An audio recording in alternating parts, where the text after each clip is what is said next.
are talking about the parts of the flower. Here we have the flower puzzle.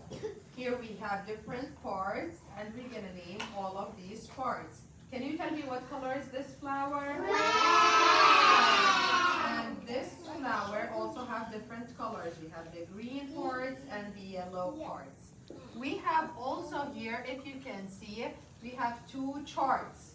One chart, the one that have names on it, we call it unmuted chart. Unmuted chart. And we have the muted chart. Muted chart. So the unmuted chart, why we call it unmuted? Because it has the names on it. And the muted chart, it doesn't have any names. Here we have the cards. We're gonna match the names on the muted chart. Okay?